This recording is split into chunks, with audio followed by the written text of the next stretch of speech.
Thanks, Michael, for that welcoming introduction.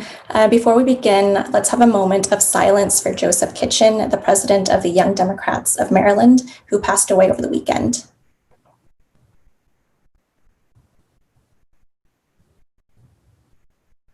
Thank you. I am very honored to be here today with our panel participants. We have Joshua Harris Till, the president of Young Democrats of America, Matthew Nowling, the interim president of College Democrats of America, and Charlotte Kerpen, the chair of High School Democrats of America. They represent not just their respective organizations, but young people across the country on the DNC. Our country is very diverse, but that diversity is often not reflected in our government and in our party. So with that, my first question goes to Matt. What encouraged you to get involved in politics? Thank you so much to the DNC Youth Council for having me. But to your question, what got me involved in politics? So growing up, my family, my brothers and I had health care through Medicaid. And grateful for that and allowed for me and my brothers to get treatments when we needed it.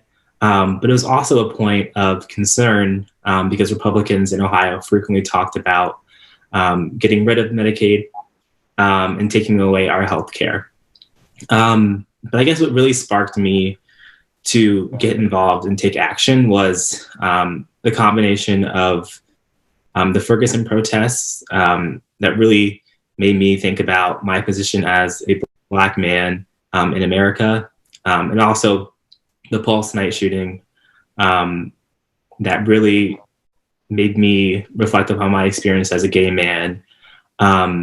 It really encouraged me to get involved and take charge and help elect people that will protect my health care, that will pass substantive criminal justice reform, and will do simple things like protecting marginalized communities like the LGBTQ plus community. So that encouraged me to get involved. I got involved in a few races for like the state house, and that really just got me really involved because I realized that if I don't get involved, I don't know who will. In order to protect me and my family and different marginalized communities, it's important that we all take action. So. Great. Thank you so much for sharing your story, Matt. And now I'm going to go to Charlotte. So how did you get involved as a high school student, and what advice do you have for young people who are hesitant to get involved with politics so early on? Yeah, thank you so much, Kat. I think like so many other young people, I really started to get involved with the 2016 elections. I thought that my future was on the line, so I felt like I needed to get involved. Also, the Parkland shooting was something that felt really close to home. I mean, I was a freshman in high school, and seeing that on the news and, seeing the crazy splurge of, social media posts really just inspired me and made me want to get more involved because I knew that at any moment that could be me or my friends. As for people who are kind of hesitant to get involved because of their age, I think that it is never too early to start. Politics is hard for even adults to understand. So I think that by starting when you're younger, it gives you a leg up when you're older. But also, if you aren't actively fighting for yourself, there's no guarantee that someone else will be. If you see something that needs changing, you should be the one to make the change. There's no age restriction on fighting for what you believe in. And I think that ultimately, there's no downside to being educated. I think that young people can do whatever they can to make sure that they know what's going on, know the ways that they can make change, and spread that around their communities. So I think that young people should start as soon as possible because there's really no downside. That's awesome. It's so great to hear about high school students getting involved. I myself started my internship on my first campaign when I was 17. I couldn't even vote yet. And so I remember that all I was able to do was register folks to vote. And so it's so great to hear about the high school Democrats and how they're also growing. And so to you, Josh, So how does one get involved with YDA, the Young Democrats of America? And what was your story in becoming the president of this organization for young professional Democrats? Thank you so much for that question, Kat. And it's a great question because one of the ways people think they get involved is they call me and they ask me how to get involved. And I usually point them to either the social media platforms that states have or the websites that states have, so they can get involved in that way. But a lot of it is just peer-to-peer connections. You know somebody who's involved in the party, and they know somebody who's involved in Young Democrats or college Democrats or high school Democrats. So you have to get plugged in that way. My involvement is a little untraditional because I didn't get started as early as Charlotte or Matt, and I really wish that I did. One of the things that I know to be true is like to see where I've made it, not being involved as soon as they are. I am just so, I'm eagerly waiting to see all of the amazing things that they change in this world. They're going to do amazing things. But for my story, there was a guy who happened to be the student body president. He stopped me in the cafeteria one day. I didn't know he was the student body president. We just started having a conversation. And he was talking about life and talking about how when neither of us had cars, people would give us rides and the investment folks made into us. And from that conversation, we ended up moving into the political sphere because so much of politics is personal. It's about somebody taking an opportunity to invest in you, showing you that they care, showing you that, this is honestly something that we should all be doing for each other. And when we all help each other out, we're all successful. He got me involved that day. I ended up transferring to my university where I got involved in student government. And the only people who liked to argue as much as I did were the poli-sci kids. And so upon seeing that, I was like, these are my new friends. These are the folks that I want to hang out with. And I mean, I've been involved in politics ever since, from working on campaigns to running for office myself to, for some reason, being lucky enough to be the president of the largest national partisan youth organization in the country. And I want to give a shout out to all of my members because I tell them always, I can't do this if it wasn't for you all. So I'm thankful. Yeah, it is so important to not only be involved yourself, but to find the next person to kind of take your place and keep the pipeline.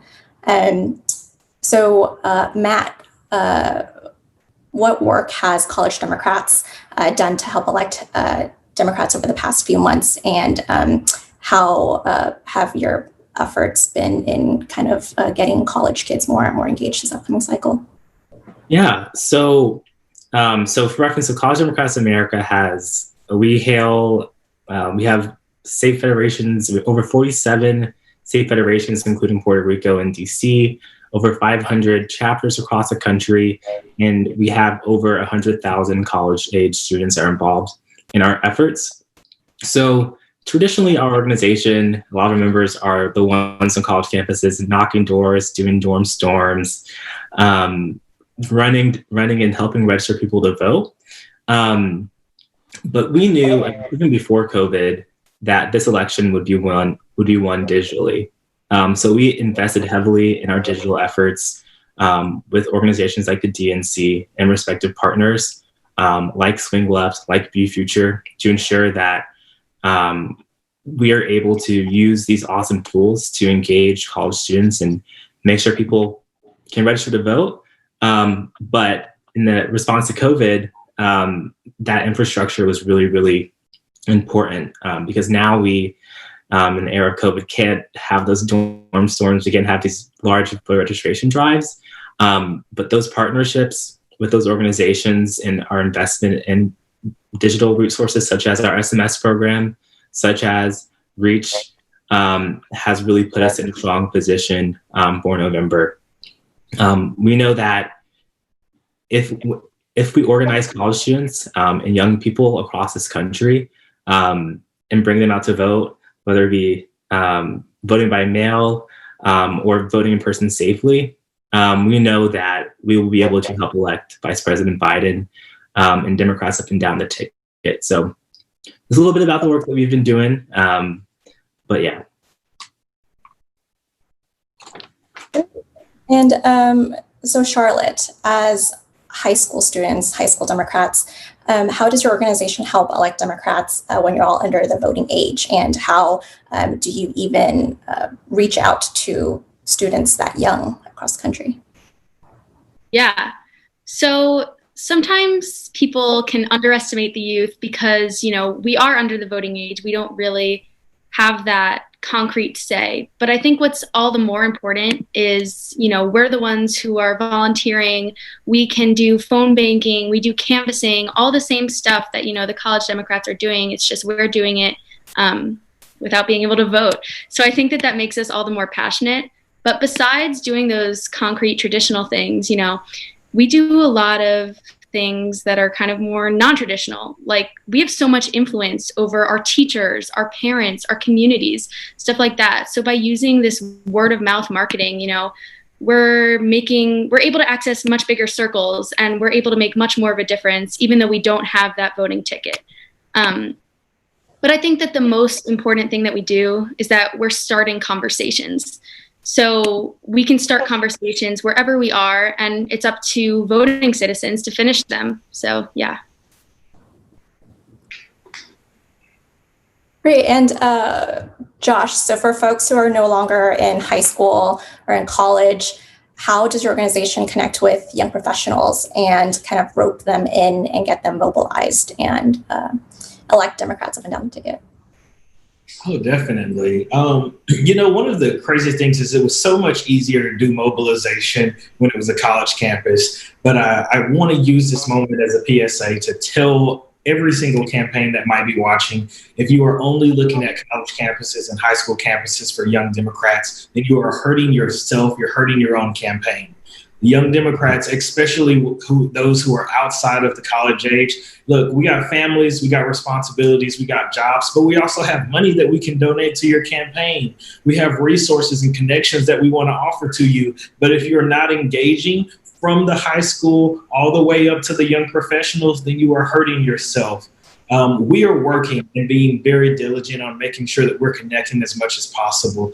We're offering virtual options to make sure that young Dems are approachable that way. We have a campaign strategy that Jen and Janice, both from Ohio, have come together and created. It's phenomenal. We're giving resources to our states to help them make sure that they're able to do the text outreach, make sure they're able to do the phone banking outreach. We're compiling all of that data and putting it together to make sure that our targeting is effective. We're partnering with the Biden campaign, and I've come to them and I said, hey, let me know what you want us to do. We have an army of people. We're waiting. Let me know what you want us to do. And I know that Charlotte and Matt are standing right with me in that conversation. We have this amazing. We talk so much about how important young people are to the vote, but we oftentimes don't give them marching orders. And we can't just ask them to volunteer and leave it at that. You have to tell them directly, communicate with their leadership, find out where they are in each state, say, this is what we want you to do. And you got a team of people who are experienced, eager and passionate about doing it. And so not only are we investing into it, we're calling out every single person that we can get an audience in front of and telling them, what do you need us to do? Have conversations with us. If you want young people in the room, you have to invite them. If you want young people to be involved, you have to make a seat for them at the table. And when we get that and we get those opportunities, then we're always going to be successful. So we're doing a lot of work, but there's so much more work that needs to be done. I keep telling everybody, you can't just give 100% this election cycle. We got to give 110 or 120 or 150 if we want to be successful, because Donald Trump has to be a one-term president. We don't have any other option. Our future is completely at stake. This is a matter of life and death. There are kids in cages. The world is burning. The criminal justice system is targeting minorities, and they are not being held accountable. And so you have passionate young people, and we're coming from the front lines to the voting booth, but in between, we got to do some work. Definitely. You make some very great points, Josh. People always say that young people are the future of the party. They're the future of the country. But a lot of millennials now are in their early 30s, are young professionals. And we're not just the future of the party, but we are there now. We're running for office. We're getting elected in not just Congress, but in state houses, in local county government. And so it's very important to recognize that the youth, we're here now, we're ready to organize, and we're ready to run for office and create lasting change in this country. So Josh, kind of like a follow-up question, what are some suggestions that you think we can do to reach out to young folks, and not just young, but diverse young professionals as well, to kind of rope them in, especially with millennials being the largest voting bloc in the country right now? Yeah, that's a great question. And the first part of that question is, one, if we're going to say that we are members of the Democratic Party, then we have to support the Democratic Party's youth organizations. So if you're not sending high schoolers to Charlotte and college students to Matt and young professionals to me, then you're already not being a part of the solution. But then on top of that, we have to go out there. Like I said, a lot of young people have real world problems. I started working in high school. I'm sure Charlotte knows a lot of young people, and herself might even be working in high school. College students understand now what we didn't understand, or at least I didn't understand, how important it is to monitor your college debt, how important it is to make sure that there's good paying jobs out there. If we're not going to where young people are and talking about the issues that are important to them with them, instead of talking about issues with other older people at them, then we aren't going to reach them. Are you in the coffee shops? Are you in the young professionals meetings? Are you doing job fairs? Are you offering paid internships instead of unpaid internships? Like, we have to start focusing on things in a real world perspective. Quit looking at the young people as kids. Even the ones who are in high school, these aren't kids. These people are maturing so much faster. The internet is teaching them 10 times faster than we were being taught 30, 40 years ago. And we're really preparing ourselves to understand not just what's happening to us, but what's affecting the world. And you see that no truer than what's going on in the environmental fight, with so many young people coming up, 13-year-olds. I'm 30. I was not caring about the environment at 13. I wouldn't have been on a DNC call like this at 18 or 17 or 20. You know, I wasn't making those investments, but they are. And so now it's our job to go to where they're at, have these conversations, invite them into the party, and then make sure the party speaks to them about their issues, not at them, to them, so that we can start to cultivate that change. You saw Bernie do a great job at it. You saw Andrew Yang do a great job at it. Beto, I know you know, Kat, did a great job at it. This is what happens when you engage with young people. You have record turnout. We had record turnout in 18. The only way we do it again is by making the investment. All really, really great points. Thank you so much, Josh. And I think we're about at time. So kind of just wanted to go to back to Matt and Charlotte and see if you have any kind of like final thoughts on how to encourage young people who are kind of frustrated about what's going on in this country right now, but might not know where to start, or might kind of feel like something is like holding them back. We'll start with Charlotte, and then we'll go to Matt. Yeah, well, I think, like I said earlier, it's all about getting out there and doing what you think is necessary. I think you got to see what needs change and then be that change. So a first step is definitely joining one of these youth organizations, hsdems.org, College Dems, joining these organizations and making sure that you're being active and going to everything, because the biggest thing that we need is turnout at this election. So we need to make sure that all young people are mobilizing and getting out there and voting for Biden. So I think that that's the most important thing that I would say. Yeah, on a similar thread, definitely like get involved. We need people like not only in our organizations, but we need people like working outside of the party and organizing, whether it be helping support protests, whether it be helping with nonprofit organizations that are organizing around things like climate change or criminal justice reform, or reproductive rights. We need people working on policy. Like I would say, look at the whole like assortment of things and just really dive in. Be open to different things. You never know what will end up. I didn't expect to be involved in electoral politics. I wanted to be a doctor for the longest part of my life, but I heard about an opportunity, dove right in, and I'm here now. So I would say be open, work hard, ask questions, and you'll never know where it'll end up. So. Also, we need you. We need you. For sure. Thank you so much, Josh, Matt, and Charlotte. Really appreciate y'all taking the time to be with us today and to offer some of your thoughts and suggestions on how to kind of get the next generation involved, especially this upcoming election is going to be the most important one. And it's just so important to elect Joe Biden and make sure Trump is a one-term president.